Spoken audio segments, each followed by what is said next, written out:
Ja, nicht ganz so interessant, und nicht ganz so attraktiv, finde ich die SAP-Aktie, vor allem nach diesem rund 50% Anstieg, den wir hier gesehen haben, über eine sehr, sehr kurze Zeit. Also, da war viel, viel, viel Dynamik drin. Hatte mich ein bisschen verwundert, denn, die SAP-Aktie ist über lange Zeit, wenn wir es uns hier anschauen, im Prinzip seit Anfang letzten Jahres in der Abwärtsseite unterwegs, ist dann natürlich noch mal kräftig in Mitleidenschaft gezogen worden, in dem Moment, wo der gesamte Softwaresektor auch hart abgestraft worden ist, aufgrund eben von Angst vor KI, könnte man so sagen. Und das Ganze, das kam eben hier bei SAP aus einer Situation raus, wo die Aktie meiner Meinung nach viel zu teuer war.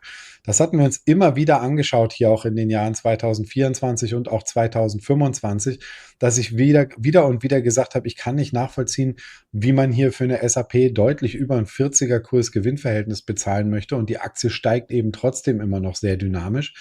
Ja, und dann haben wir eben diesen großen Turnaround, diese große Re-Rating-Story hier gesehen. Und an diesen Zwischentiefs, da war dann die Bewertung auch durchaus attraktiv. Hier auf Niveaus von weit unter 20 sind wir da gefallen, 16, 17, 18 im Kurs-Gewinn-Verhältnis. Ja, das war durchaus attraktiv. Nur die Dynamik dieses Anstieges, die hat mich dann doch sehr überrascht. Ja, und deswegen hatte ich hier auch über die gesamte Zeit keine Position in der SAP-Aktie. Ich hatte sogar viel eher hier auf diesem Niveau nochmal versucht zu shorten, bin dann aber hier ausgestoppt worden, als wir kurz über die Zwischenhochs gegangen sind. Das hatte ich auch nicht so ganz verstanden, was da am Markt passiert ist. Aber gut, manchmal ist das so. Und dieser kleine Ausbruch hier unter die 130 Euro, der hat also für diese enorme Rallye gesorgt. Und das, was jetzt eben passiert ist, weshalb die Aktie heute auch relativ schwach hier aussieht mit minus 3,4% im Moment. Ähm, Ich will vielleicht noch mal kurz einen technischen Indikator hier mit reinholen. Und zwar holen wir uns mal hier den Slow Stochastic rein. Ja, und da sehen wir schon, dass die Aktie hier über längere Zeit leicht im überkauften Bereich notiert hat. Das hatten wir hier aber eben auch schon über längere Zeit. Und das, was wir jetzt hier sehen, das ist die zweite negative Kreuzung hier vom Slow Stochastic auf einem relativ hohen Niveau. Parallel dazu können wir uns hier die gleitenden Durchschnitte mal einzeichnen, und zwar den 200er und den 50er. Ja, und da sehen wir, dass die Aktie doch sehr dynamisch eben über beide gleitende Durchschnitte rübergegangen ist. Wir sehen aber, dass der 200 dann noch fällt, und das ist auch immer noch mal so ein kleines Negativzeichen. Und parallel dazu kommen jetzt eben die Analysten von der UBS hier dazu, die eben sagen, hey, das war's jetzt erstmal höchstwahrscheinlich bei SAP, und die haben ihr Rating jetzt von Kaufen auf neutral runtergezogen. Jetzt muss man der Fairness halber dazu sagen, Sie sehen trotzdem noch Kurspotenzial. 201 Euro, das ist das neue Kursziel, was Sie hier festgelegt haben.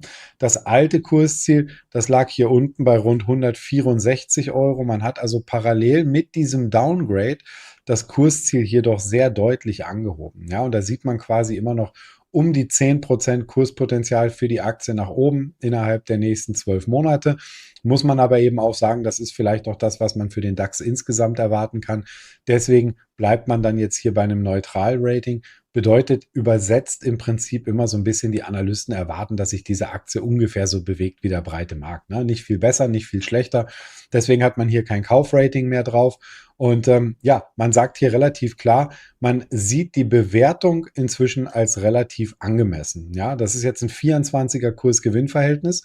Wenn wir uns für dieses 24er Kurs-Gewinn-Verhältnis nochmal anschauen, wie es denn hier aussieht von Seiten des Gewinnwachstums. Oh, das haben wir hier jetzt gar nicht drin.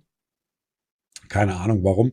Da stehen jetzt hier mal keine Zahlen, aber wir sehen, dass wir ein Gewinnwachstum erwarten können von 7 Euro die Aktie auf 8 Euro die Aktie und dann auf 9,40 Euro. Und da muss ich halt auch sagen, diese Zahlen, so wie wir sie jetzt hier sehen, die sind durchaus okay für ein Kursgewinnverhältnis so knapp über 20. Wir sehen auch, wir werden uns dann so im 20er Bereich auch weiter aufhalten bis 2027, 2028, wenn das Wachstum denn so reinkommt, wie man es momentan erwartet. Und damit muss ich halt auch sagen, ich finde die Aktie jetzt bei 180 Euro recht fair bewertet. Ja. Der Hauptkritikpunkt quasi, den die Analysten von UBS jetzt hier sehen, das ist tatsächlich immer noch der Bereich KI. Also SAP versucht schon durchaus, sich im Bereich KI-Agenten irgendwo neu aufzustellen, aber es sieht so aus, als hätte man bislang gerade mal 17 verfügbare KI-Agenten und hätte 15 weitere, die sich gerade irgendwo im Hochlauf befinden. Das heißt, wir befinden uns jetzt Ende August. Wir haben von Seiten SAPs 17 KI-Agenten verfügbar, 15 werden gerade hochgelaufen, da liegen wir bei etwas über 30. Man hatte aber das Ziel von mehr als 200 Agenten bis Ende des Jahres. Naja, und da hatte man sein KI-Agenten-Ziel im letzten Jahr schon verfehlt. Und jetzt gehen die Analysten von der UBS eben her und sagen, hey, jetzt ab September nochmal diese Zahl von 30 auf 200 nach oben zu bringen, das sehen wir doch als relativ schwierig an. Und von daher geht man davon aus, dass diese KI-Ziele von Seiten SAP hier definitiv verfehlt werden dürften. Und das ist natürlich etwas, was man dann irgendwo auch im nächsten Earnings-Bericht aus dem Wording nicht so wirklich rausstreichen kann. Und da könnte ich mir auch durchaus vorstellen, dass das dann bei den Anlegern nicht so besonders gut ankommt. Außerdem scheint es so zu sein, dass das Cloud-Backlog-Wachstum rückläufig ist. Da lagen wir jetzt zuletzt bei 24,6% Wachstum im zweiten Quartal. SAP erwartet hier selber schon eine Verlangsamung auf 23%. Naja, und damit sind natürlich dann die großen Wachstumspunkte irgendwo ein Stück weit ja, nach hinten gerückt. Und deswegen würde ich hier auch nicht mehr allzu viel Bewertungspotenzial in der Aktie von SAP sehen. Ich denke, man tut ganz gut dran, wenn man irgendwo in diesen Bereichen zwischen 130, 140, 145 Euro eingestiegen ist, hier vielleicht auch tatsächlich mal erste Gewinne zu sichern. Und ich glaube, das ist das, was hier heute am Markt passiert. Und deswegen sehen wir eben hier diese 3,5% Rücksetzer im Kurs.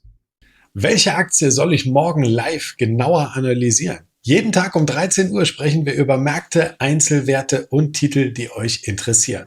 Schreib deinen Favoriten in den Chat, abonniere den Kanal und sei morgen live dabei.